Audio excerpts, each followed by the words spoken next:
Welcome back. നമ്മൾ depreciation ആണ് continue ചെയ്യാൻ പോകുന്നത്. ഓക്കെ, ഡിപ്രീസിയേഷനകത്ത് ഇനി നമുക്ക് ഡിസ്കസ് ചെയ്യാനുള്ള ഒരു ഏരിയ എന്ന് പറയുന്നത് cost of assets. Cost of assets അതായത് നോർമൽ രീതിയിൽ നിങ്ങൾ സാധാരണ രീതിയിൽ ചിന്തിക്കുന്നത് പോലെ ചിന്തിക്കരുത്, കുറച്ചധികം കടന്ന് ചിന്തിക്കണം. എന്നാൽ മാത്രമേ ഈ പോയിന്റ് നിങ്ങൾക്ക് മനസ്സിലാവും. മനസ്സിലായി? അതായത് സാധാരണ രീതിയിൽ കോസ്റ്റ് ഓഫ് അസറ്റ്സ് അതിപ്പോ എന്താ പ്രശ്നം? നമ്മൾ പർച്ചേസ് ചെയ്യുന്നത് എത്രയാണോ അതിനെ നമുക്ക് കോസ്റ്റ് ഓഫ് അസറ്റ് ആയിട്ട് ട്രീറ്റ് ചെയ്യാം, അല്ലെ? പക്ഷെ ഇവിടെ അങ്ങനെ മാത്രം ചിന്തിച്ചാൽ പോരാ. ഒരു ബിസിനസ്സിലോട്ട് ഒരു അസറ്റ് കയറി വരുന്നത് നിങ്ങൾ കടയിൽ പോയി ആ അസറ്റ് പർച്ചേസ് ചെയ്യുമ്പോൾ മാത്രമല്ല, വേറെ ഏത് രീതിക്ക് അല്ലെങ്കിൽ പല സോഴ്സിലും കൂടെ നമുക്ക് ഏതിനകത്തോട്ട് വരും, ഈ പറയുന്ന ബിസിനസ്സിലോട്ട് വരും.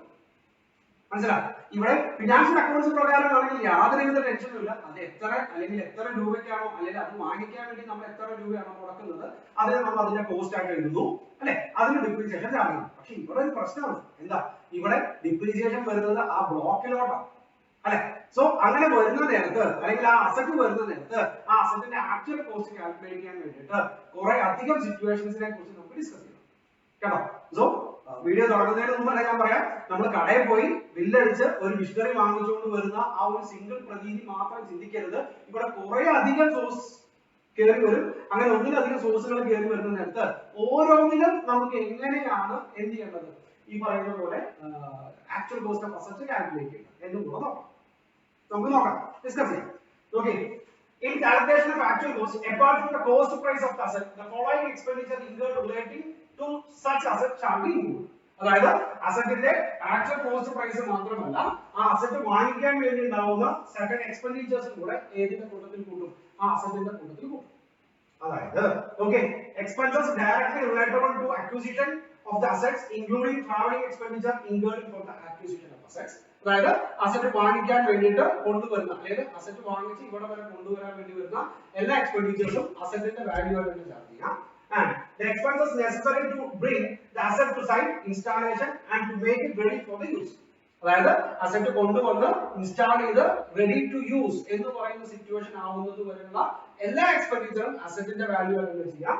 ഏതൊക്കെ വരും? ക്യാരേജ് ഇൻവോയ്സ് വരും, ലോഡിംഗ് ആൻഡ് അൺലോഡിംഗ് ചാർജസ് വരും, installation, trial run cost et cetera. ഇതെല്ലാം അസറ്റിന്റെ വാല്യൂ തന്നെയാണ്. And the expenses incurred to increase the capacity of the asset or to make it fit prior to its use. അതായത് ഈ അസറ്റിന്റെ capacity കൂട്ടാൻ വേണ്ടിട്ടോ അല്ലെങ്കിൽ asset use ചെയ്യുന്നതിന് മുമ്പ് വേറെ ഏതെങ്കിലും തരത്തിലുള്ള ബെനിഫിറ്റ് ഇൻക്രീസ് ചെയ്യാൻ വേണ്ടിട്ടോ നമുക്ക് ഏതെങ്കിലും തരത്തിലുള്ള എക്സ്പെൻഡിച്ചേഴ്സ് ഉണ്ടാവുകയാണെങ്കിൽ അത് ഏതിന്റെ വാല്യൂ ആയിട്ട് കൂട്ടാം? അസറ്റിന്റെ വാല്യൂ ആയിട്ട് കൂട്ടാം. മനസ്സിലായോ? പെട്ടെന്ന് പറയാൻ പറ്റും അത് അസറ്റിന്റെ വാല്യൂ ആയിട്ട് കൂട്ടാം. പക്ഷെ കുറച്ച് അധികം കാര്യങ്ങൾ പറയണം, എന്നാലും നിങ്ങൾക്ക് അത് മനസ്സിലാവും. കുറച്ചു പേർക്കെങ്കിലും അസറ്റിന്റെ വാല്യൂ ആയിട്ട് കൂട്ടാം എന്ന് പറഞ്ഞാൽ മനസ്സിലായിട്ടുണ്ടാവും. പക്ഷെ അങ്ങനെയല്ല, അതിന്റെ ഒരു ട്രീറ്റ്മെന്റ് കൂടെ ഞാൻ പറയാം. ഇപ്പൊ നോക്കി, സപ്പോസ് അസറ്റിന്റെ വാല്യൂ എന്ന് പറയുന്നത് ഒരു 5 lakh rupees ആണ്. അസറ്റിന്റെ ഇൻവോയ്സ് പ്രൈസ് 5 lakh rupees ആണ്. ഇനി ഇവിടെ ചെയ്യാൻ പോകുന്നത് കണ്ടോ, ലോഡിംഗ് ഉണ്ടായിരുന്നു, അല്ലെങ്കിൽ ആദ്യം ക്യാരേജ് ഇൻവേർഡ് എന്ന് പറഞ്ഞ നമുക്ക് ഒരു 50,000 rupees വന്നു. കൂടാതെ ലോഡിംഗ് ആൻഡ് അൺലോഡിംഗ് ചാർജസ് എന്ന് പറഞ്ഞ ഒരു 25,000 rupees വന്നു. 25 ലോഡിംഗ് ചാർജസ്. കൂടാതെ അസറ്റ് ഇങ്ങോട്ട് എത്തിക്കാൻ വേണ്ടിയിട്ടുള്ള ട്രാവലിംഗും അല്ലെങ്കിൽ അസറ്റ് റെഡി ടു യൂസ് ആവാൻ വേണ്ടിയിട്ടുള്ള എല്ലാ എക്സ്പെൻസും കൂടെ നമുക്ക് again ഒരു 25,000 rupees വന്നു. അങ്ങനെ ടോട്ടൽ ഇപ്പൊ അസറ്റിന്റെ വാല്യൂ എന്ന് പറയുന്നത് 6 lakh rupees ആയി. മനസ്സിലായോ? ഓക്കെ, ഇവിടെ അസറ്റിന്റെ വാല്യൂ 6 ലക്ഷം രൂപയായി എന്ന് പറയുമ്പോ നിങ്ങൾ മനസ്സിലാക്കേണ്ട, ഇൻഡയറക്റ്റ് ആയിട്ട് ചിന്തിക്കേണ്ട ഒരു സാധനമുണ്ട്. അതായത് ഈ 1 ലക്ഷം രൂപ നമ്മൾ എന്ത് ചെയ്തു? അസറ്റിന്റെ വാല്യൂ ആയിട്ട് ക്യാപിറ്റലൈസ് ചെയ്തു, അല്ലെ? ദാറ്റ് മീൻസ് ഈ 1 ലക്ഷം രൂപയെ നിങ്ങൾ എന്താണ് ട്രീറ്റ് ചെയ്യരുത്? ബിയാണ്ട് അക്കൗണ്ട് പ്രിപ്പയർ ചെയ്യുന്ന നേരത്ത് അതിന്റെ ഡെബിറ്റ് സൈഡ് എക്സ്പെൻഡിച്ചർ ആയിട്ട് നിങ്ങൾ കാണിക്കരുത് എന്നാണ്. മനസ്സിലായോ? ഇതിന് അങ്ങനെ ഒരു ഇൻഡയറക്റ്റ് മീനിങ് കൂടെ ഉണ്ട്. മനസ്സിലായോ? അതായത് 5 ലക്ഷം രൂപയുടെ അസറ്റ് വാങ്ങിച്ച് അത് ഇവിടെ കൊണ്ടുവന്ന് റെഡി ടു യൂസ് ആവാൻ വേണ്ടിയിട്ട് നമുക്ക് 1 ലക്ഷം രൂപയും കൂടെ ചെലവ് വരുന്നു. സോ ഇപ്പൊ അസറ്റിന്റെ വാല്യൂ എന്ന് പറയുന്നത് എത്ര വരും? അസറ്റിന്റെ വാല്യൂ എന്ന് പറയുന്നത് എത്ര വരും? 5 3 6 ലക്ഷം രൂപ അസറ്റിന്റെ വാല്യൂ. അതിനർത്ഥം ഈ അഡീഷണലി ചെലവാക്കിയിരിക്കുന്ന ഓരോ ലക്ഷം രൂപയും ഏതിലോട്ടാണ് പോണേ? ക്യാപിറ്റലൈസ്ഡ് അല്ലെങ്കിൽ ക്യാപിറ്റൽ വാല്യൂലോട്ടോ അല്ലെങ്കിൽ അസറ്റിന്റെ വാല്യൂലോട്ടാണ് പോണേ. മനസ്സിലായി? അതിനെ എവിടെ കൊണ്ട് ട്രീറ്റ് ചെയ്യാൻ പാടില്ല എന്നർത്ഥം? നമ്മുടെ P&L അക്കൗണ്ട് കൊണ്ട് ട്രീറ്റ് ചെയ്യാൻ പാടില്ല എന്നർത്ഥം. ഓക്കെ, മനസ്സിലായല്ലോ? സോ നോക്കി ഇവിടെ ആക്ച്വൽ കോസ്റ്റ് ഓഫ് അസറ്റ് ആണ് കാൽക്കുലേറ്റ് ചെയ്യുന്നത്. ആക്ച്വൽ കോസ്റ്റ് ഓഫ് അസറ്റ്സിനകത്ത് ആദ്യം പറയുന്ന ഫസ്റ്റ് കേസ് പറയുന്നത് ഇത്രേ ഉള്ളൂ. അസറ്റിന്റെ കോസ്റ്റ് എന്ന് പറയുന്നത് അതിന്റെ ഇൻവോയ്സ് പ്രൈസ് മാത്രമല്ല, അത് നമ്മൾ പർച്ചേസ് ചെയ്യുന്ന പ്രൈസ് മാത്രമല്ല, ഏതൊക്കെ ചെയ്ത് വരും ആ അസറ്റിനെ നമ്മുടെ ഫാക്ടറിക്കകത്ത് നമ്മുടെ ഓഫീസിനകത്ത് കൊണ്ടുവന്ന് റെഡി ടു യൂസ് ആവുന്ന അല്ലെ നമ്മുടെ ബിസിനസ്സിന് കൊണ്ടുവന്ന് റെഡി ടു യൂസ് ആവുന്നത് വരെയുള്ള എന്തൊക്കെ ചെലവുകൾ ഉണ്ടോ അതെല്ലാം നമുക്ക് എന്ത് ചെയ്യാം, അസറ്റിന്റെ കൂട്ടത്തിൽ ക്യാപിറ്റലൈസ് ചെയ്യാം, അല്ലെങ്കിൽ അസറ്റിന്റെ വാല്യൂ ആക്കി മാറ്റാം. മനസ്സിലായി? സ്ഥിരമായിട്ട് ചോദിക്കുന്ന ഇപ്പം റെഗുലർ ക്ലാസ് ആണെങ്കിൽ സ്ഥിരമായിട്ട് ചോദിക്കാൻ സാധ്യതയുള്ള ഒരു ഡൗട്ട് ആണ് ഞാൻ ഇപ്പൊ ആൻസർ ചെയ്ത് വെച്ചത്. മനസ്സിലായി? അസറ്റിന്റെ വാല്യൂ ആയിട്ട് മാറ്റുക എന്ന് പറയുമ്പോൾ ഇത് റവന്യൂ നാച്ചുറൽ ഐറ്റം ആണെങ്കിൽ പോലും ഇവിടെ അതിനെ റവന്യൂ നാച്ചുറൽ അല്ല കൊണ്ടുവരണേ, പകരം അതിനെ ക്യാപിറ്റലൈസ് ചെയ്യണം. സോ വീണ്ടും എടുത്ത് എവിടെ ചാർജ് ചെയ്യാൻ പാടില്ല, നമ്മുടെ പി ആർ അക്കൗണ്ടിനകത്ത് ചാർജ് ചെയ്യാൻ പാടില്ല. മനസ്സിലായല്ലോ? നമ്പർ 1. ഇനി ഓരോന്നും ഇതിനകത്ത് കയറി വരാൻ സാധ്യതയുള്ള ഓരോ സ്പെഷ്യൽ ആയിട്ടുള്ള കേസുകളും കൂടെ നമുക്ക് നോക്കാം. The first one, asset acquired against cash. Okay, in respect of acquisition of any assets or part thereof, payment or aggregate of payment made to a person in a day is made. Person in a day is made otherwise than by an account payee check drawn on a bank or an account payee bank draft or use of electronic clearing system through a bank account or through other prescribed electronic mode, and such payment exceed 10,000. നമ്മൾ കഴിഞ്ഞ വീഡിയോയ്ക്കകത്ത് പറഞ്ഞ കാര്യമാണ് അല്ലേ? എന്താ ഒരു payment കൊടുക്കുന്ന നേരത്ത് നമ്മൾ അതിന്റെ കുറെ എക്സാമ്പിൾ ഒക്കെ നമ്മൾ പറഞ്ഞായിരുന്നു. ഒരു പേയ്മെന്റ് കൊടുക്കുന്ന നേരത്ത് ഒരു ദിവസമാണ് അത് കൊടുക്കുന്നതെങ്കിൽ ഏത് 10,000നേക്കാൾ മുകളിൽ അത് ക്യാഷ് ആയിട്ട് കൊടുക്കുകയാണെങ്കിൽ അതിനെ അലൗബിൾ എക്സ്പെൻഡിച്ചർ ആയിട്ട് ട്രീറ്റ് ചെയ്യില്ല. പറഞ്ഞ ഓർമ്മയുണ്ടല്ലോ? സോ ഇവിടെ പറയുന്നത് അസറ്റ് ക്യാഷ് കൊടുത്തിട്ടാണ് നിങ്ങൾ വാങ്ങിക്കണേ. നിങ്ങൾ ഒരു ദിവസമാണ് അല്ലെങ്കിൽ ഒരു ദിവസം കൊടുക്കുന്ന പേയ്മെന്റ് എന്ന് പറയുന്നത് എത്രയേക്കാൾ കൂടുതലാണ്? സച്ച് പേയ്മെന്റ് എക്സിഡ് 10,000നേക്കാൾ കൂടുതലാണ്. ആ പേയ്മെന്റ് കൊടുക്കുന്നത് ഈ പറയുന്നത് പോലെ ബാങ്ക് ത്രൂവോ ബാങ്ക് ത്രൂവോ അല്ലെങ്കിൽ ഒരു ഇലക്ട്രോണിക് ക്ലിയറിംഗ് സിസ്റ്റം വെച്ചിട്ടോ അല്ല. അങ്ങനെയാണെങ്കിൽ നോക്കേ, such payment shall be ignored for the purpose of determining actual cost. അതായത് ആക്ച്വൽ കോസ്റ്റ് കാൽക്കുലേറ്റ് ചെയ്യാൻ വേണ്ടിയിട്ട് അങ്ങനെ കൊടുത്തിരിക്കുന്ന പേയ്മെന്റിനെ നമ്മൾ ട്രീറ്റ് ചെയ്യില്ല. മനസ്സിലായോ? അതായത് ഇപ്പൊ കള്ളത്തരത്തിൽ എന്ന് പറയണ്ട, നമ്മളിപ്പോ ഒരാളെ ബില്ലടിച്ച് നമ്മളൊരു അസറ്റ് വാങ്ങിക്കുന്നു. അസറ്റ് വാങ്ങിച്ചത് ഒരു 5 ലക്ഷം രൂപയ്ക്കാണ്. നമ്മൾ 5 ലക്ഷം രൂപ ക്യാഷ് ആയിട്ടാണ് കൊടുക്കുന്നതെങ്കിൽ നിങ്ങൾ 5 ലക്ഷം രൂപ നിങ്ങളുടെ കയ്യിൽ പോയി, നിങ്ങൾക്ക് അങ്ങനെ ഒരു അസറ്റ് വന്നു. പക്ഷെ ആ അസറ്റിനെ ഏതിനകത്ത് ചാർജ് ചെയ്യില്ല, നമ്മുടെ ബ്ലോക്കിനകത്ത് ചാർജ് ചെയ്യില്ല. അസറ്റിന്റെ ആക്ച്വൽ കോസ്റ്റ് 0 ആയിട്ട് തന്നെ കാണിക്കും. മനസ്സിലായോ? ഒരു എക്സാമ്പിൾ പറയുവാണെങ്കിൽ എയും ബിയും രണ്ട് അസറ്റ് ആണ് ബ്ലോക്കില്. സി എന്ന് പറയുന്ന ഒരു അസറ്റ് വാങ്ങിച്ചു. സി വാങ്ങിച്ചത് ഒരു 20,000 രൂപയ്ക്കാണ്. പക്ഷെ സി വാങ്ങിക്കുമ്പോൾ നമ്മൾ 20,000 രൂപ ക്യാഷ് ആയിട്ടാണ് കൊടുത്തത്. അങ്ങനെയാണെങ്കിൽ about 10,000 ആണെങ്കിൽ നമുക്ക് അത് പേയ്മെന്റ് ആയിട്ട് ട്രീറ്റ് ചെയ്യില്ല, അതായത് അസറ്റിന്റെ ആക്ച്വൽ കോസ്റ്റ് ആയിട്ട് ട്രീറ്റ് ചെയ്യില്ല. അങ്ങനെയാണെങ്കിൽ ഇപ്പൊ എയും ബിയും സിയുമായി പക്ഷെ പഴയ വാല്യൂ തന്നെയാണ്. അതായത് സി വാങ്ങിച്ച സിയുടെ കോസ്റ്റ് എന്തായിട്ട് ട്രീറ്റ് ചെയ്യാൻ പാടില്ല, നമ്മുടെ അസറ്റിന്റെ ആക്ച്വൽ കോസ്റ്റ് ആയിട്ട് ട്രീറ്റ് ചെയ്യാൻ പാടില്ല. Okay, so first point, asset കൊണ്ടുവന്ന് അത് ഇവിടെ യൂസ് ചെയ്യുന്നത് പോലെയുള്ള എല്ലാ ചെലവുകളും നമുക്ക് ക്യാപിറ്റലൈസ് ചെയ്യാം. ദാറ്റ് മീൻസ് അസറ്റിന്റെ വാല്യൂ ആഡ് ചെയ്യാം. പോയിന്റ് നമ്പർ 2, അങ്ങനെ നിങ്ങൾ പേയ്മെന്റ് കൊടുക്കുന്ന നേരത്ത് ഏതെങ്കിലും പേയ്മെന്റ് 10,000 മുകളിലാണെങ്കിൽ ആ പേയ്മെന്റ് കൊടുക്കുന്നത് ബാങ്ക് ത്രൂവോ ഇലക്ട്രോണിക് സിസ്റ്റം വഴിയോ അല്ല, ക്യാഷ് ആയിട്ടാണ് കൊടുക്കുന്നതെങ്കിൽ ഓക്കെ, അവിടെ ആ പേയ്മെന്റിനെ അങ്ങനെ കൊടുത്ത ക്യാഷ് ആയിട്ട് കൊടുത്ത പേയ്മെന്റിനെ എന്താണ് ട്രീറ്റ് ചെയ്യില്ല, ആക്ച്വൽ കോസ്റ്റ് ആയിട്ട് ട്രീറ്റ് ചെയ്യും. And the second situation, okay, asset acquired by way of gift or inheritance. Okay, നമുക്കൊരു ഗിഫ്റ്റ് ആയിട്ട് അല്ലെങ്കിൽ ഒരു ഇൻഹെറിറ്റൻസ് ആയിട്ടാണ് നമുക്ക് അസറ്റ് കിട്ടുന്നത്. അതായത് നമ്മുടെ ബിസിനസ്സിലൂടെ അസറ്റ് വരുന്നത് നമ്മുടെ അച്ഛൻ അല്ലെങ്കിൽ നമ്മുടെ പാരന്റ്സ് ആണെങ്കിൽ നമുക്ക് ഒരു ഗിഫ്റ്റ് ആയിട്ട് തന്നെ. അങ്ങനെയാണെങ്കിൽ അവിടെ നമ്മുടെ ആക്ച്വൽ കോസ്റ്റ് എന്ന് പറയുന്നത് 0 ആയിരിക്കും അല്ലെ? നമുക്ക് ഒരാൾ ഗിഫ്റ്റ് തരുന്നത് നമുക്ക് ആശ കൊടുക്കേണ്ട കാര്യമില്ല. സോ അവിടെ നമ്മുടെ ആക്ച്വൽ കോസ്റ്റ് എന്ന് പറയുന്നത് 0 ആയിരിക്കും. ഇപ്പൊ നേരത്തെ പറഞ്ഞ എക്സാമ്പിൾ ആണെങ്കിൽ എ ആൻഡ് ബി രണ്ടും കൂടെ 1 lakh rupees ആണ്. സി ആണ് ഇപ്പൊ ഈ ബ്ലോക്കിലോട്ട് വന്നത്. ഓക്കെ, ഇപ്പൊ ഈ ബ്ലോക്കിനകത്ത് എയും ബിയും സിയും ഉണ്ട്. പക്ഷെ സി നമ്മുടെ പാരന്റ് നമുക്ക് ഗിഫ്റ്റ് ആയിട്ട് തന്നു. മനസ്സിലായി? അതൊരു അസറ്റ് ആയിരുന്നു. ഇപ്പൊ പ്ലാന്റോ ബിൽഡിങ്ങോ മിഷനറിയോ അങ്ങനെ ഏതെങ്കിലും ഒരു അസറ്റ് ആയിരുന്നു. ആ അസറ്റ് സി എന്ന് പറയുന്ന അസറ്റ് കിട്ടുന്നത് എങ്ങനെയാട്ടാ? ഗിഫ്റ്റ് ആയിട്ടാ. സോ അങ്ങനെയാണെങ്കിൽ നമുക്ക് അവിടെ ആക്ച്വൽ കോസ്റ്റ് ഇല്ല. ഉണ്ടോ? എങ്ങനെയാ ഗിഫ്റ്റ് കിട്ടുന്നതിന് നമുക്ക് എമൗണ്ട് കൊടുക്കേണ്ട കാര്യമില്ല. സോ അവിടെ ആക്ച്വൽ കോസ്റ്റ് ഇല്ല.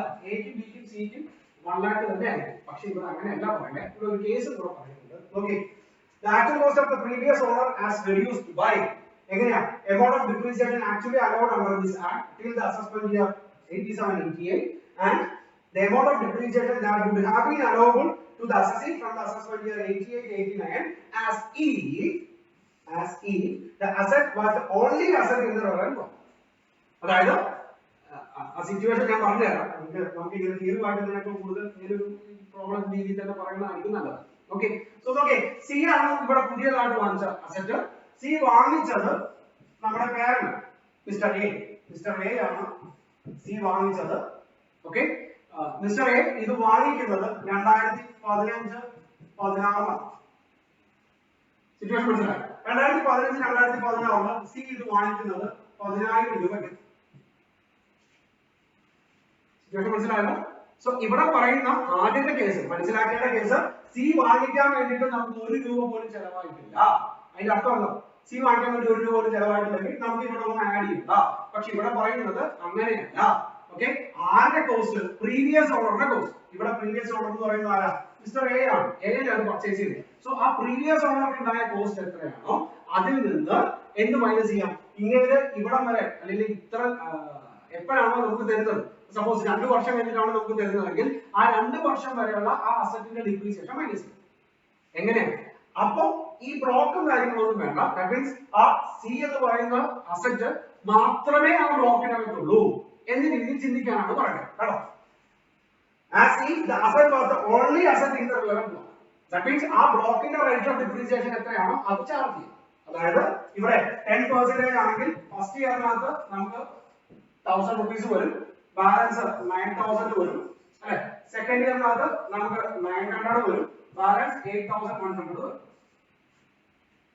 മനസ്സിലായി? സോ ഇവിടെ സി എന്ന് പറയുന്ന അസറ്റ് നമുക്ക് ഫ്രീ ആയിട്ട് കിട്ടുകയാണെങ്കിൽ പോലും നമുക്ക് കോസ്റ്റ് ആയിട്ട് എത്ര രൂപ എഴുതാം? 8100 rupees ആയിരുന്നു. That means ഇവിടെ ടോട്ടൽ 1,08,100 rupees നമുക്ക് എന്തായിട്ട് എഴുതാം? റിട്ടേൺ ഓൺ വാല്യൂ ആയിട്ട് ട്രീറ്റ് ചെയ്യാം. സിറ്റുവേഷൻ മനസ്സിലായല്ലോ? എങ്ങനെയായിരുന്നു? ആദ്യത്തെ കേസിനകത്ത് ക്യാഷ് ആയിട്ടാണ് നിങ്ങൾ കൊടുത്ത് വാങ്ങിക്കുന്നതെങ്കിൽ 10,000 മുകളിലാണ് കൊടുക്കുന്നതെങ്കിൽ അതിന് ഒരു കാരണവശാലും എന്തായിട്ട് ട്രീറ്റ് ചെയ്യില്ല, ഈ പറയുന്ന പോലെ പേയ്മെന്റ് ആയിട്ട് ട്രീറ്റ് ചെയ്യില്ല. അതിനെ ക്യാപിറ്റലൈസ് ചെയ്യണം, അസറ്റിന്റെ വാല്യൂ ആയിട്ട് ട്രീറ്റ് ചെയ്യണം. നമ്പർ 1. ആൻഡ് നമ്പർ 2 എന്താ പറയുക? ഈ പറഞ്ഞതുപോലെ പ്രീവിയസ് ഓണറിന്റെ കയ്യിൽ നിന്ന് നമുക്ക് ഇത് ഗിഫ്റ്റ് ആയിട്ടാണ് കിട്ടിയിട്ടുള്ളതെങ്കിൽ ഇവിടെ അസറ്റിന്റെ വാല്യൂ നമ്മൾ 1 രൂപ പോലും മുടക്കിയിട്ടില്ലെങ്കിൽ പോലും അസറ്റിന്റെ വാല്യൂ എന്ന് പറയുന്നത് പ്രീവിയസ് ഓണറിൽ നിന്ന് അല്ലെങ്കിൽ പ്രീവിയസ് ഓണർക്ക് അത് വാങ്ങിക്കാൻ ഉണ്ടായിട്ടുള്ള കോസ്റ്റിൽ നിന്ന് എന്ത് മൈനസ് ചെയ്യാം? ഇതുവരെയുള്ള ഡിപ്രീസിയേഷൻ മൈനസ് ചെയ്യാം. മനസ്സിലായി? അവിടെ പറയുന്ന ഒരു കാര്യം കൂടെ, 87-88 കാലഘട്ടങ്ങൾക്ക് മുമ്പാണ് ആ പ്രീവിയസ് ഓണർ വാങ്ങിക്കുന്നതെങ്കിൽ ആ 87-88 വരെ ചാർജ് ചെയ്തിരിക്കുന്ന full amount of depreciation minus ചെയ്യും. ആര് ചാർജ് ചെയ്തിരിക്കുന്നത്? പ്രീവിയസ് ഓണർ ചാർജ് ചെയ്തിരിക്കുന്ന full amount of depreciation minus ചെയ്യും. മനസ്സിലായി? ഒരു എക്സാമ്പിൾ പറയുവാണെങ്കിൽ ഈ പറഞ്ഞ രീതിയിലാണെങ്കിൽ ഓക്കെ, 1980-81 കാലഘട്ടത്താണ് മിസ്റ്റർ എ അസറ്റ് വാങ്ങിക്കുന്നത്. അന്ന് വാങ്ങിക്കുന്നത് 1 ലക്ഷം രൂപയ്ക്കാണ്. മനസ്സിലായി? 80-81 തൊട്ട് 87-88 വരെ അങ്ങേർക്ക് ടോട്ടൽ ആയിട്ട് 20,000 rupeesന്റെ ഡിപ്രീസിയേഷൻ ഉണ്ടായി. അത് ഏത് മെത്തേഡാണെന്നോ എങ്ങനെയാണെന്നോ ഒന്നും നോക്കേണ്ട കാര്യമില്ല. 87-88 കാലയളവ് വരെ അങ്ങേർക്ക് 20,000 രൂപ ഡിപ്രീസിയേഷൻ ഉണ്ടായി. സോ ഇവിടെ പറഞ്ഞത് ഈ 1 lakhൽ നിന്ന് ആ ഫുൾ എമൗണ്ട് ഓഫ് ഡിപ്രീസിയേഷൻ നമുക്ക് മൈനസ് ചെയ്യാം. 20,000 മൈനസ് ചെയ്യാം. സോ ബാലൻസ് എത്ര വരും? 80,000 വരും. എന്നിട്ട് that means after 87-88 ആ ബ്ലോക്കിനകത്ത് ആ ഒരു അസറ്റ് മാത്രമേ ഉള്ളതായിരുന്നെങ്കിൽ, അതായത് എത്ര ശതമാനം വെച്ച്?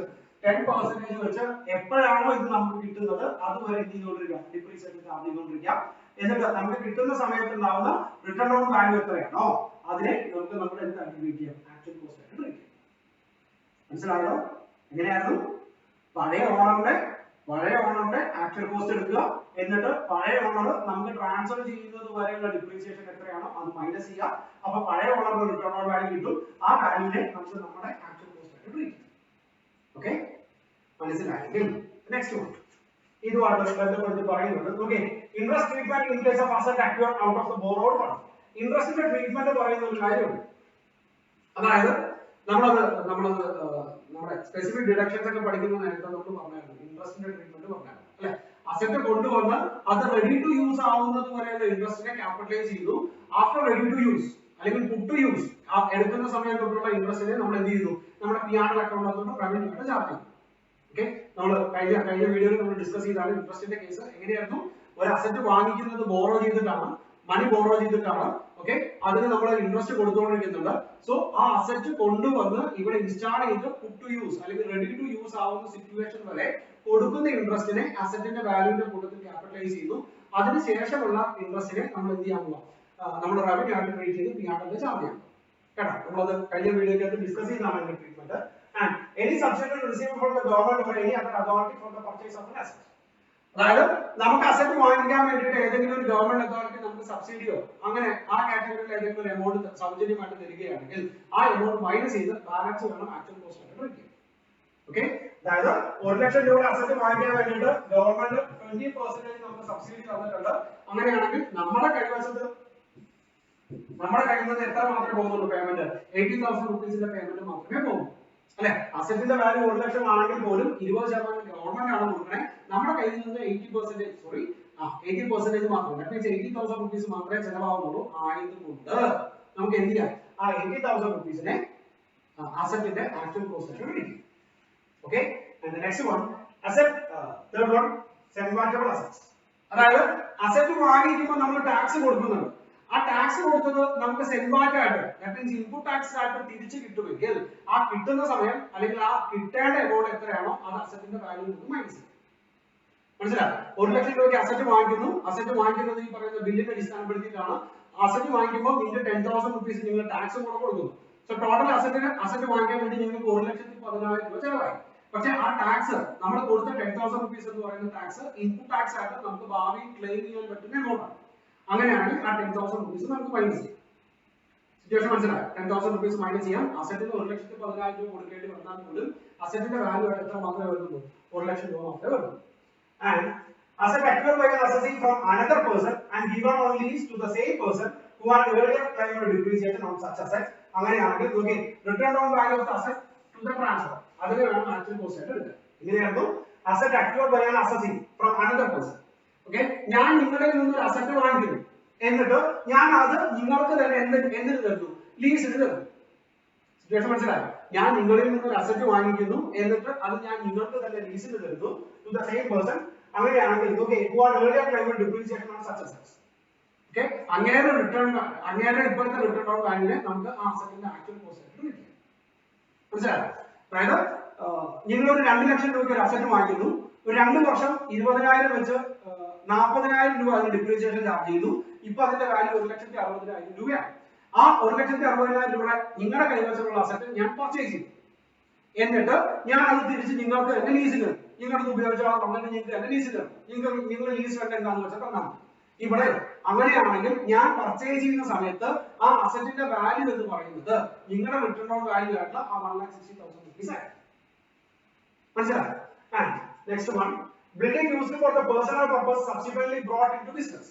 Okay, cost of purchase of the construction of the building as reduced by the notional depreciation by applying the rate applicable on the date of such construction. മനസ്സിലായോ? അതായത് building used for the personal purpose, നമ്മുടെ ആവശ്യത്തിന് വേണ്ടിയിട്ട് ഒരു building പണിയുന്നു, അത് കുറച്ച് സമയത്തിന് ശേഷം നമ്മുടെ ബിസിനസ്സിലോട്ട് മാറ്റും. അങ്ങനെയാണെങ്കിൽ ആ ബിൽഡിംഗ് പണിയാൻ വേണ്ടിയിട്ട് വരുന്ന ടോട്ടൽ ചെലവ് എത്രയാണോ ആ ടോട്ടൽ ചെലവിൽ നിന്ന് ഈ കൺവേർഷൻ നടക്കുന്നത് ഡേറ്റ് വരെയുള്ള return on value depreciation minus ചെയ്യുന്നു. അപ്പൊ നമുക്ക് ഈ കൺവേർഷൻ നടക്കുന്ന ഡേറ്റിലുള്ള റിട്ടേൺ ഓൺ വാല്യൂ കിട്ടും. അതിനെ നമുക്ക് എന്താണ് വിളിക്കുക? കോസ്റ്റ് ഓഫ് അസറ്റ് ആയിട്ട് വിളിക്കുക. മനസ്സിലായോ? ഒരു 10 ലക്ഷം രൂപയ്ക്ക് നമ്മൾ ഒരു അസറ്റ് വാങ്ങിക്കുന്നു അല്ലെങ്കിൽ ഒരു ബിൽഡിംഗ് പണിയുന്നു. 4 വർഷം കഴിഞ്ഞിട്ട് ആ അസറ്റിനെ അല്ലെങ്കിൽ ആ ബിൽഡിങ്ങിനെ നമ്മുടെ ബിസിനസ്സിലോട്ട് മാറ്റുന്നു. ഈ 4 വർഷം കൊണ്ട് നമുക്ക് ഒരു 10 ലക്ഷം രൂപയ്ക്ക് പണിത ബിൽഡിങ്ങിന് ഒരു 3 ലക്ഷം രൂപ ഡിപ്രീസിയേഷൻ ചാർജ് ചെയ്യേണ്ടി വന്നാൽ സോ ആ 10 lakh മൈനസ് 3 lakh ഒരു 7 lakh റുപ്പീസ് നമുക്ക് എന്തായിട്ട് ചാർജ് ചെയ്യാം? നമ്മുടെ ഇപ്പോ ആ അസറ്റിന്റെ റിട്ടേൺ ഓൺ വാല്യൂ ആയിട്ട് ചാർജ് ചെയ്യാം. ആ 7 lakhനെ നമുക്ക് നമ്മുടെ കോസ്റ്റ് ഓഫ് അസറ്റ് ആയിട്ട് കാണിക്കാം. ദാറ്റ് മീൻസ് ആ ബ്ലോക്കിലോട്ട് അത് എഴുതുന്ന നേരത്ത് 7 lakh റുപ്പീസിനെ ആക്ച്വൽ കോസ്റ്റ് ആയിട്ട് വിളിക്കാം. കൺഫ്യൂഷൻ ആണെങ്കിൽ റെഗുലർ ക്ലാസ് പോലെയല്ല, ഓരോ പോയിന്റ് കഴിഞ്ഞ് സ്റ്റോപ്പ് ചെയ്ത് അടുത്ത കേട്ടാൽ മതി. ഈ പറയുന്നത് പോലെ ഞാൻ അതുകൊണ്ടാണ് ആദ്യമേ പറഞ്ഞത്, നോർമൽ കേസിനകത്ത് നമ്മൾ ഒരു അസറ്റ് വാങ്ങിക്കുന്നു, അസറ്റ് പോയി പർച്ചേസ് ചെയ്യുന്നു എന്നുള്ള രീതിയിൽ മാത്രം നിങ്ങൾ കാര്യങ്ങൾ കാണരുത്. ഈ പറയുന്ന എല്ലാം നമ്മളിപ്പോൾ ഡിസ്കസ് ചെയ്യുന്ന കാര്യങ്ങളെല്ലാം അസറ്റുമായിട്ട് റിലേറ്റ് ചെയ്താണ്. ഈ സോഴ്സിൽ കൂടെ എല്ലാം നമ്മുടെ ബിസിനസ്സിലോട്ട് നമുക്ക് അസറ്റ് വന്നുകൊണ്ടിരിക്കുകയാണ് അല്ലെ. സോ ഇതെല്ലാം കൺസിഡർ ചെയ്യണം. സോ ഇവിടെ പറഞ്ഞത് നിങ്ങൾ ഒരു 10 ലക്ഷം രൂപയ്ക്ക് ഒരു ബിൽഡിംഗ് പണിയുന്നു, നിങ്ങൾ അത് നിങ്ങളുടെ പേഴ്സണൽ യൂസിന് വേണ്ടി തന്നെയാണ് യൂസ് ചെയ്യുന്നത്. ആഫ്റ്റർ 2 years നിങ്ങൾ അത് നിങ്ങളുടെ ബിസിനസ്സിലോട്ട് കൺവേർട്ട് ചെയ്യും. അങ്ങനെ കൺവേർട്ട് ചെയ്യുന്ന സമയത്ത് ആ ബ്ലോക്കിൽ പുതിയൊരു അസറ്റ് വരിക അല്ലെ. ആ ബ്ലോക്കിലോട്ട് പുതിയൊരു അസറ്റ് വരുന്ന നേരത്ത് അസറ്റിന്റെ ആക്ച്വൽ കോസ്റ്റ് ആഡ് ചെയ്യണം എന്നാണ് പറഞ്ഞത്. സോ 10 ലക്ഷം രൂപയ്ക്ക് നിങ്ങൾ പണിത 2 വർഷം മുമ്പാണ്. സോ ആ 2 വർഷത്തെ നോഷണൽ ഡിപ്രീസിയേഷൻ എത്രയാണോ അത് മൈനസ് ചെയ്യാം. സപ്പോസ് ഒരു 2 ലക്ഷം രൂപയാണെങ്കിൽ അത് മൈനസ് ചെയ്യാം. ബാക്കി 8 ലക്ഷം രൂപ മാത്രമേ ഇപ്പോൾ നമുക്ക് ആ അസറ്റിന്റെ ആക്ച്വൽ കോസ്റ്റ് ആയിട്ട് വിളിക്കാം. Okay, and the next one, asset which was acquired outside India is brought by a non-resident assessee to India and used for the purpose of his business or profession. അതായത് asset വാങ്ങിച്ചത് ഇന്ത്യക്ക് പുറത്താണ്, എന്നിട്ട് അത് ഇവിടെ കൊണ്ടുവന്ന് ഇവിടുത്തെ ബിസിനസ്സിന് വേണ്ടി യൂസ് ചെയ്യും. അങ്ങനെയാണെങ്കിൽ actual cost to the assessee as reduced by an amount equal to the amount of depreciation calculated at the rate imposed that would have been allowable had the asset has been used in India for the said purpose since the date of its acquisition by the assessee. അതായത് നിങ്ങൾ വിദേശത്താണ്, നിങ്ങൾ അമേരിക്കയിലാണ്, 2 വർഷം മുമ്പ് അമേരിക്കയിൽ ഇരിക്കുമ്പോൾ നിങ്ങൾ അവിടുന്ന് ഒരു അസറ്റ് വാങ്ങിക്കുന്നു, എന്നിട്ട് ഇപ്പൊ നാട്ടിലോട്ട് വരുമ്പോൾ ആഫ്റ്റർ 2 ഇയേഴ്സ് നിങ്ങൾ നാട്ടിലോട്ട് വരുമ്പോൾ ആ അസറ്റിനെ നിങ്ങൾ നാട്ടിലോട്ട് കൊണ്ടുവന്നിട്ട് നിങ്ങൾ എന്ത് ചെയ്യാൻ പോവാണ്, ഇവിടുത്തെ ബിസിനസ്സിന് വേണ്ടി യൂസ് ചെയ്യാൻ പോകും. സോ ഇപ്പോഴാണ് നിങ്ങൾ ഇവിടുത്തെ ബിസിനസ്സിന് വേണ്ടി യൂസ് ചെയ്യുന്നത്. സോ ആ അസറ്റ് ഇപ്പോ ഇവിടുത്തെ ഒരു ബ്ലോക്ക് ഓഫ് അസറ്റിന്റെ കൂടെ ആഡ് ചെയ്യുന്ന നേരത്ത് ആ ബ്ലോക്കിൽ ഈ പുതിയ അസറ്റിന്റെ ആക്ച്വൽ കോസ്റ്റ് ചെയ്യണം. അത് നമ്മളോട് എന്താ പറയണേ, നിങ്ങൾക്ക് അവിടെ ഉണ്ടായിരിക്കുന്ന കോസ്റ്റ് എത്രയാണോ അതിൽ നിന്ന് ഇവിടെ ഉണ്ടാവാൻ സാധ്യതയുള്ള normal rate of depreciation minus ചെയ്യാം. അപ്പൊ നിങ്ങൾക്ക് ആ അസറ്റ് ഇപ്പൊ കൊണ്ടുവരുന്ന സമയത്തുള്ള റിട്ടേൺ ഓൺ വാല്യൂ കിട്ടും. അതിനെ നമുക്ക് നമ്മൾ എന്തായിട്ട് ട്രീറ്റ് ചെയ്യാം, ആക്ച്വൽ കോസ്റ്റ് ആയിട്ട് ട്രീറ്റ് ചെയ്യാം. മനസ്സിലായല്ലോ? കുറച്ച് അധികം കാര്യങ്ങൾ പറയാനുണ്ട്. ഈ ആക്ച്വൽ കോസ്റ്റ് മനസ്സിലായാലേ നമുക്ക് ഡിപ്രീസിയേഷൻ ചാർജ് ചെയ്യാൻ പറ്റുള്ളൂ. സോ ശ്രദ്ധിച്ചിരിക്കണം. ഞങ്ങൾ പറഞ്ഞതുപോലെ റെഗുലർ ക്ലാസ് അല്ല, പോയി ബ്രേക്ക് എടുക്കാനും ഫ്രഷ് ആവാനും തോന്നുന്നു കഴിഞ്ഞാലൊക്കെ നിങ്ങൾക്ക് പോസ് ചെയ്യാം, അല്ലെങ്കിൽ വീഡിയോ സ്റ്റോപ്പ് ചെയ്യാം, എന്നിട്ട് ഓരോ സിറ്റുവേഷൻ ആയിട്ട് ആലോചിക്കുക, എന്നാലേ പറയുന്ന കാര്യം മനസ്സിലാവും. ഓക്കെ, നെക്സ്റ്റ് വൺ ഈ ആക്ച്വൽ കോസ്റ്റ് ആയിട്ട് റിലേറ്റ് ചെയ്തിട്ടുള്ള കാര്യം തന്നെയാണ് പറയണേ. Okay, any capital asset transferred by a holding company to its 100% subsidiary company or vice versa, both the transferring company is an Indian company. അതായത് ഈ പറയുന്നത് പോലെ പാരന്റ് കമ്പനി അതിന്റെ 100% അല്ലെങ്കിൽ ഹോൾഡിംഗ് കമ്പനി അതിന്റെ 100% സബ്സിഡിയറി കമ്പനിയിലോട്ട് ഒരു അസറ്റ് ട്രാൻസ്ഫർ ചെയ്യും. അല്ലെങ്കിൽ നേരെ തിരിച്ച് അവിടെ കണ്ടീഷൻ പറയുന്നത് നോക്കി, ദ ട്രാൻസ്ഫറിംഗ് കമ്പനി എന്ന് പറയുന്നത് എന്തായിരിക്കണം, ഇന്ത്യൻ കമ്പനി ആയിരിക്കും. മനസ്സിലായോ? Actual cost to the transferring company shall be taken to be the same as it would have been if the transfer company had continued to hold the capital asset for the purpose of its business. എങ്ങനെയായിരുന്നു? അതായത് വേറെ രീതിക്ക് പറഞ്ഞാൽ, ഞാൻ ഒരു holding company, നിങ്ങൾ എന്നെ 100% subsidiary company ആണെന്ന് വിചാരിക്കുക. മനസ്സിലായോ? ഞാൻ 2 വർഷം മുമ്പ് ഒരു അസറ്റ് 5 ലക്ഷം രൂപയ്ക്ക് വാങ്ങിച്ചു. ഓക്കെ, 2 വർഷത്തെ ഡിപ്രീസിയേഷൻ എല്ലാം കഴിഞ്ഞ് ഇപ്പൊ അതിന്റെ റിട്ടേൺ ഓൺ വാല്യൂ എന്ന് പറയുന്നത് 4,25,000 രൂപയുള്ളൂ. ഇങ്ങനെയായിരുന്നു ഞാൻ ഹോൾഡിംഗ് കമ്പനിയും നിങ്ങൾ എന്റെ സബ്സിഡിയറി കമ്പനിയാണ്. മനസ്സിലായോ? 100% സബ്സിഡിയറി കമ്പനിയാണ്. സോ നോക്കിയേ, 2 വർഷം മുമ്പ് ഞാൻ ആ 5 ലക്ഷം രൂപയ്ക്ക് ഇത് വാങ്ങിച്ചത്, 2 വർഷം ഞാൻ അതിന്റെ ഡിപ്രീസിയേഷൻ ആയിട്ട് 75,000 രൂപ മൈനസ് ചെയ്തിട്ട് ഇപ്പൊ അതിന്റെ റിട്ടേൺ ഓൺ വാല്യൂ, ആ അസറ്റിന്റെ റിട്ടേൺ ഓൺ വാല്യൂ എന്ന് പറയുന്നത് എത്ര മാത്രമേ ഉള്ളൂ, 4,25,000 രൂപ മാത്രമേ ഉള്ളൂ. ഓക്കെ, ഇപ്പൊ ഞാൻ അത് നിങ്ങൾക്ക് ട്രാൻസ്ഫർ ചെയ്യണം. നിങ്ങൾക്ക് ട്രാൻസ്ഫർ ചെയ്യുന്ന നേരത്ത് നിങ്ങൾ ആ ബ്ലോക്കിനകത്തോട്ട് എഴുതുന്ന നേരത്ത് കണ്ടോ, ഈ 4,25,000 രൂപ വേണം എന്താണ് ട്രീറ്റ് ചെയ്യാൻ, അതിന്റെ അസറ്റിന്റെ വാല്യൂ ട്രീറ്റ് ചെയ്യാൻ. അങ്ങനെയാണ് പറഞ്ഞിരിക്കുന്നത്. Okay, shall be taken to be the same as it would have been if the transferor company had continued to hold the capital asset for the purpose of its business. അതായത് ആര് continue ചെയ്യുന്നത് പോലെ തന്നെ ഈ transferor company ഇത് continue ചെയ്യുന്നത് പോലെ തന്നെ കണ്ടിന്യൂ ചെയ്തിട്ട് അതിന്റെ വാല്യൂ അങ്ങോട്ട് എഴുതുമ്പോൾ മാത്രം മതി. മനസ്സിലായോ? And the next one, any capital asset transferred by the amalgamating company to the amalgamated company, but the amalgamated company is an Indian company. Amalgamating company, amalgamated company ലോട്ട് ഒരു അസറ്റ് ട്രാൻസ്ഫർ ചെയ്യും.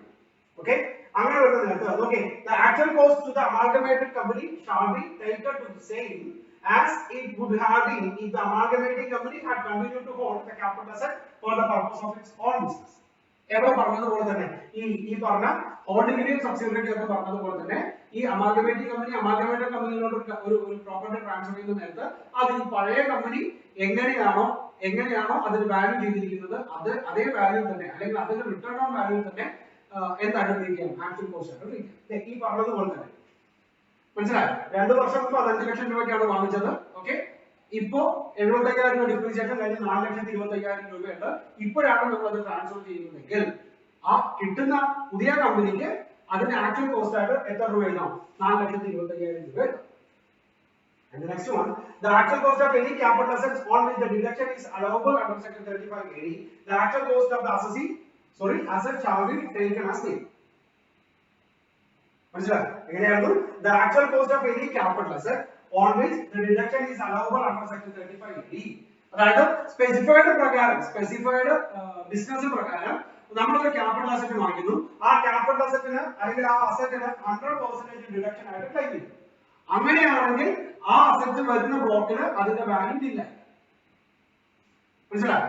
ഒരു example പറയുകയാണെങ്കിൽ നേരത്തെ A and B രണ്ടും കൂടെ നമുക്ക് 1 ലക്ഷം രൂപ ഉണ്ടായിരുന്നു. സി എന്ന് പറയുന്ന അസറ്റ് നമ്മൾ 50,000 രൂപയ്ക്കാണ് വാങ്ങിച്ചത്. പക്ഷെ സി നമ്മുടെ സ്പെസിഫൈഡ് ബിസിനസിന് വേണ്ടി യൂസ് ചെയ്യാൻ വേണ്ടി വാങ്ങിച്ചതാണ്. അതായത് സി വാങ്ങിക്കുമ്പോൾ സിയുടെ ഫുൾ എമൗണ്ടും ഈ 50,000 രൂപയും നമ്മുടെ P&L അക്കൗണ്ട് പ്രകാരം നമുക്ക് അലവബിൾ ഡിഡക്ഷൻ ആയിട്ട് എഴുതാമെങ്കിൽ 50,000 റുപ്പീസ് നമുക്ക് അലവബിൾ ഡിഡക്ഷൻ ആയിട്ട്, ഡിപ്രീസിയേഷൻ അല്ല, അലവബിൾ ഡിഡക്ഷൻ ആയിട്ട് എഴുതാമെങ്കിൽ ഓക്കെ ഓക്കെ. അതായത് ഇവിടെ ഫുൾ എമൗണ്ടും നമുക്ക് എന്താണ് ചാർജ് ചെയ്തിട്ടുണ്ടെങ്കിൽ എക്സ്പെൻഡിച്ചർ ആയിട്ട് ചാർജ് ചെയ്തിട്ടുണ്ടെങ്കിൽ ഓക്കെ, അതായത് അതിനകത്ത് ഓൾറെഡി നമുക്ക് ഒരു ഡിഡക്ഷൻ കിട്ടി അല്ലെ. നമ്മൾ അവിടെയും പറഞ്ഞായിരുന്നു ദാറ്റ് മീൻസ് ആ സ്പെസിഫിക് ഡിഡക്ഷൻസ് അല്ലെങ്കിൽ അലവബിൾ ഡിഡക്ഷൻസ് പറയുന്നത് നേരത്തെ നമ്മൾ പറഞ്ഞായിരുന്നു. ഡബിൾ ഡിഡക്ഷൻ എന്ന് പറയുന്നത് പോസിബിൾ അല്ല അല്ലെ. നമ്മൾ ആ വീഡിയോക്കകത്ത് നമ്മൾ പല കേസിനകത്ത് നമ്മൾ റിപ്പീറ്റ് ചെയ്ത് പറഞ്ഞൊരു കാര്യം അതേ സാധനം തന്നെയാണ് ഇവിടെ പറയുന്നത്. ദാറ്റ് മീൻസ് അങ്ങനെ ഒരു ക്യാപിറ്റൽ അസറ്റ് വാങ്ങിച്ച സമയത്ത് ആ ഫുൾ എമൗണ്ടിനെ നമ്മുടെ P&L നിന്ന് എക്സ്പെൻഡിച്ചർ ആയിട്ട് മൈനസ് ചെയ്തിട്ടുണ്ടെങ്കിൽ ഓക്കെ, ആ എമൗണ്ടിന് വീണ്ടും നമുക്ക് ഡിപ്രീസിയേഷൻ ക്ലെയിം ചെയ്യാൻ പാടില്ല.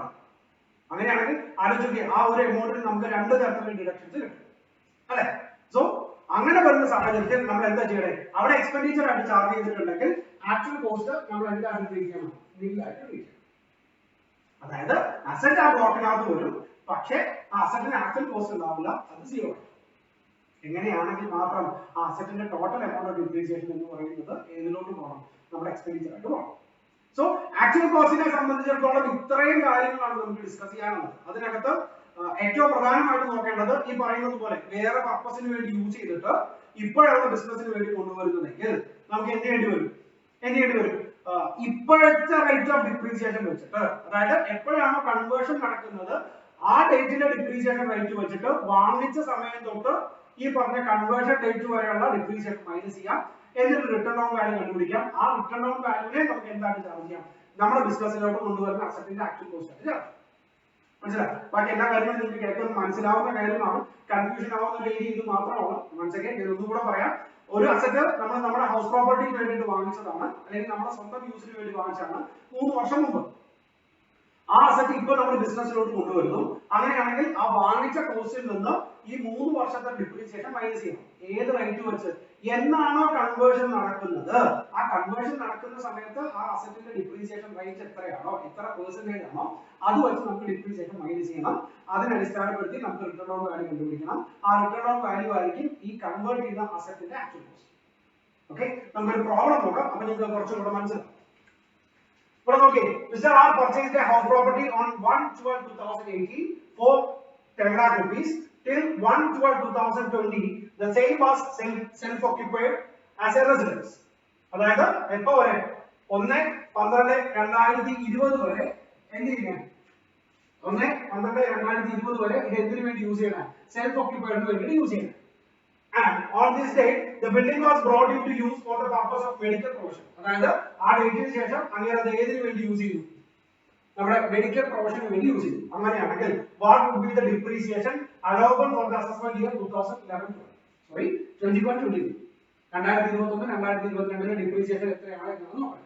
അതായത് ഇവിടെ നോക്കിയേ, കോസ്റ്റ് എത്രയാണ്, കോസ്റ്റ് ഓഫ് അസറ്റ് എന്ന് പറഞ്ഞിട്ട് നമുക്ക് ഒരു 10 ലക്ഷം രൂപ വേണം ആണോ. കോസ്റ്റ് ഓഫ് അസറ്റ് എന്ന് പറഞ്ഞിട്ട് 10 ലക്ഷം രൂപ കാണിക്കാം. ഇത് എപ്പോഴാണ് വാങ്ങിക്കണേ, 1/12/2018 വാങ്ങിക്കും. അതിന്റെ റേറ്റ് ഓഫ് ഡിപ്രീസിയേഷൻ എത്രയാണ്, എത്ര വരും, 10% ആണ് ആദ്യത്തെ വർഷത്തെ റേറ്റ് ഓഫ് ഡിപ്രീസിയേഷൻ. അതായത് ഇവിടെ നോക്കി 10% ചാർജ് ചെയ്യുമ്പോൾ നമുക്ക് എത്ര രൂപ വരും, 1 ലക്ഷം രൂപ വരും. സിറ്റുവേഷൻ മനസ്സിലായോ? അതായത് ഈ അസറ്റിന് 10% ആണ് ഡിപ്രീസിയേഷൻ വരുന്നത്. ഏത് റേറ്റില് എപ്പോഴാണ് കൺവേർഷൻ നടക്കുന്നത് ആ ഡേറ്റിലാണ് നമ്മൾ പറയുന്നത്. സോ 10% വരും. 10% വരുമ്പോൾ നമുക്ക് എത്ര രൂപ വരും, 1 ലക്ഷം രൂപ വരും. സോ ബാലൻസ് 1 ലക്ഷം രൂപ മൈനസ് ചെയ്യുമ്പോൾ നമുക്ക് എത്ര വരും, 9 lakh rupees വരും. സിറ്റുവേഷൻ മനസ്സിലായോ? ഏത് വർഷം, ഈ പറയുന്നത് പോലെ 31st March 90 ആണോ, 31/3/2019 നമുക്ക് 9 lakh rupees വരും. ഇനി അടുത്തത് again നമ്മൾ 10% ഡിപ്രീസിയേഷൻ ചാർജ് ചെയ്യുന്നു. അപ്പോൾ നമുക്ക് 90,000 rupees വരും. സോ ആ 90,000 rupees നമുക്ക് മൈനസ് ചെയ്യാം. Balance 8 lakh. 10,000 rupees വരും. ഏത് വർഷം? 31/3/2020. മനസ്സിലായോ? അതായത് നമ്മളോട് ചോദിച്ചിരിക്കുന്നത് എന്താ? Assessment year 2021-22. അങ്ങനെയാണെങ്കിൽ പ്രീവിയസ് ഇയർ എത്രയാവും? 2021 അല്ലെ? 2020-2021 ഡിപ്രീസിയേഷൻ ആണ് കാൽക്കുലേറ്റ് ചെയ്യാൻ പറഞ്ഞിരിക്കുന്നത്. അസസ്മെന്റ് ഇയർ 2021-22 ആണെങ്കിൽ പ്രീവിയസ് ഇയർ 2021. സോ ഇവിടെ അഗൈൻ നോക്കി 10% നമുക്ക് ഡിപ്രീസിയേഷൻ ചാർജ് ചെയ്യാം. എത്ര വരും? 8,10,000 into 10%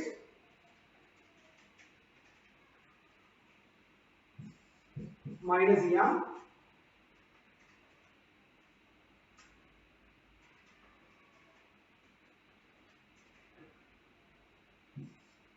$7,29,000 വരും.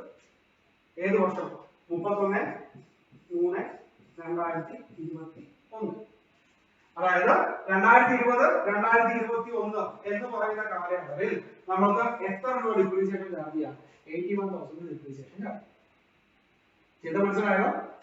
മനസ്സിലായോ? എന്നിട്ട് ഈ റിട്ടേൺ ഓൺ വാല്യൂനെ ഓക്കെ നമ്മുടെ ആക്ച്വൽ കോസ്റ്റ് ആണ്. എന്നാണ് നമ്മൾ ബിസിനസ്സിലോട്ട് കൊണ്ടുവരുന്നത് അന്നത്തെ ആക്ച്വൽ കോസ്റ്റ് ആണ് നമുക്ക് ട്രീറ്റ് ചെയ്യാം. ഓക്കെ, പറഞ്ഞ കാര്യം മനസ്സിലായി കാണുമെന്ന് വിചാരിക്കുന്നു. ഓക്കെ, 2 വർഷം മുമ്പാണ് അസറ്റ് വാങ്ങിക്കുന്നത്. വാങ്ങിച്ചിട്ട് പേഴ്സണൽ യൂസിന് വേണ്ടിയിട്ടായിരുന്നു. സോ എന്നാണോ കൺവേർഷൻ നടക്കുന്നത്, അതായത് പേഴ്സണൽ യൂസിന് റെസിഡൻസിന് വേണ്ടി വാങ്ങിച്ച സാധനം ബിസിനസ്സിലോട്ട് കൊണ്ടുവരുമ്പോൾ കൺവേർഷൻ നടക്കുന്നത് എപ്പോഴാണോ ആ റേറ്റ് ഓഫ് ഡിപ്രീസിയേഷൻ വെച്ചിട്ട് നമുക്ക് എന്ത് ചെയ്യാം? ഈ പറഞ്ഞതുപോലെ മൈനസ് ചെയ്യാം. എന്നിട്ട് നമുക്ക് ഡിപ്രീസിയേഷൻ കണ്ടുപിടിക്കാം, റിട്ടേൺ ഓൺ വാല്യൂ കണ്ടുപിടിക്കാം. മനസ്സിലായി? ഇവിടെ ചെറിയൊരു പ്രശ്നം വരുന്ന കാര്യം എന്താണെന്നറിയോ? ഇവിടെ നോക്കി, ആദ്യത്തെ വർഷത്തില് അസറ്റ് വാങ്ങിക്കുന്നത് 1/12/2018 അല്ലെ? അതായത് ഡിസംബർ മാസം 1-ാം തീയതിയാണ് വാങ്ങിക്കുന്നത്. അങ്ങനെയാണെങ്കിൽ നോക്കി, ഡിസംബർ, ജാനുവരി, ഫെബ്രുവരി, മാർച്ച്, അതായത് 31st March 2019 വരെ എത്ര വരും? മാക്സിമം 120 ഡേയ്സ് വരും അല്ലെ?